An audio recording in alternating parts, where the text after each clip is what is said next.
কিছু পাপ আছে, কিছু গুনাহ আছে, যেই গুনাহগুলোর সাজা শুধু আখিরাতেই দেওয়া হবে না, আল্লাহ রাব্বুল আলামিন নগদে দুনিয়াতে ওই পাপিষ্ঠকে বুঝিয়ে দিবেন। ওই পাপের শাস্তি দুনিয়াতেও তাকে পেতে হবে, আখিরাতেরটা তো থাকবেই।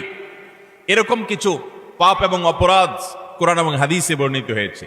এরকম 10টি পাপ, 10টি অপরাধের কথা আজ আমরা জানবো ইনশাআল্লাহ।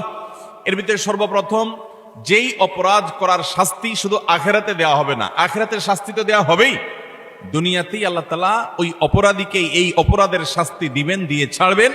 এর মধ্যে প্রথম যে অপরাধের কথা বলতে চাই তা হলো মা বাবার অবাধ্যতা, মা বাবার নাফরমানি, মা বাবার সাথে বেয়াদবি করা, তাদের অসম্মান অশ্রদ্ধা করা, তাদের অধিকার নষ্ট করা, খর্ব করা। এটা এমন একটা অপরাধ, এই অপরাধের শাস্তি আল্লাহ শুধু আখিরাতে দিবেন তা নয়, ওই নরাধমকে, মা বাবার অবাধ্য এবং নাফরমান সন্তানকে আল্লাহ তাআলা দুনিয়াতে তার এই পাপের প্রায়শ্চিত্ত ভোগ করানো ছাড়া মৃত্যু দিবেন না। এ বিষয়ে মুস্তাদরাক হাকিমের বর্ণিত একটি হাদিস আছে। নবী আলাইহিস সালাম বলেছেন, বাবানি মুআজ্জালানি উকুবাতুহুমা ফিদ দুনিয়া আল বাগয়ু ওয়া উকুকুল ওয়ালিদাইন। মা বাবার নাফরমানি এর শাস্তি দুনিয়াতে নগদ দেওয়া হবে, আখিরাতটা তো আছেই। সেটা কখনো কখনো হতে পারে তার অবাধ্য সন্তানকে দিয়ে তাকে আল্লাহ তাআলা শাস্তি দিবেন, সেটা যেমন হতে পারে।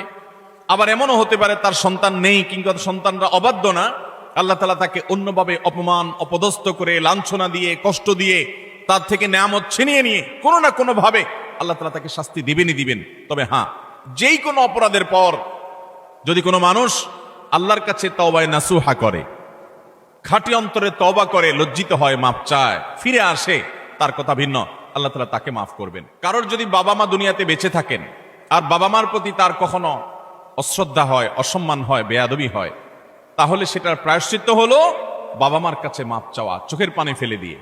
যতক্ষণ পর্যন্ত অন্তর থেকে তারা ক্লিয়ারেন্স না দিবেন যে ঠিক আছে তোমার ব্যাপারে আর কোনো দুঃখ আমার অন্তরে নেই, ততক্ষণ পর্যন্ত মা বাবার কাছে ক্ষমা চাইতে থাকা, এটা হলো এই অপরাধের তওবা। এখানে শুধু মুখে আস্তাগফিরুল্লাহ বললে কখনো তওবা হবে না, বরং মা বাবার কাছে মাপ চাইতে হবে। আপনি যদি আপনার স্ত্রী সন্তানদের সামনে, মা বাবার সামনে বেয়াদবি করেন, তাহলে তাদের সামনেই আবার তাদের কাছে মাপ চাইতে হবে। আপনি যদি কারোর সামনে বাবা মাকে অসম্মান করে থাকেন, তাদের কোনো নির্দেশ লঙ্ঘন করে থাকেন, তাচ্ছিল্য প্রদর্শন করে থাকেন, ওই মানুষগুলোর সামনেই আবার আপনাকে প্রায়শ্চিত্ত করতে হবে। এটি হলো মা বাবার কাছে ক্ষমা চাওয়ার পদ্ধতি। আর যারা হতভাগাদের কাতারে পড়ে গেছেন, মা বাবার দুজনেই অথবা দুজনের কোনো একজনকে হারিয়ে ফেলেছেন, এখনো পর্যন্ত তাদের সাথে কৃত অপরাধ এবং জুলুম, অবিচার, যেটা আল্লাহ তাআলা সহ্য করবেন না, সে অপরাধের প্রায়শ্চিত্ত আপনি করতে পারেন নাই, দুনিয়া থেকে চলে গেছেন, তারা কিভাবে প্রায়শ্চিত্ত করবেন? তাদের প্রায়শ্চিত্তের কয়েকটা ধাপ আছে। নাম্বার 1, তারা মা বাবার হয়ে আল্লাহর কাছে অনেক বেশি ইস্তিগফার এবং চোখের পানি ফেলবেন। আল্লাহ, আমার বাবাকে, আমার মাকে আপনি মাফ করে দিন।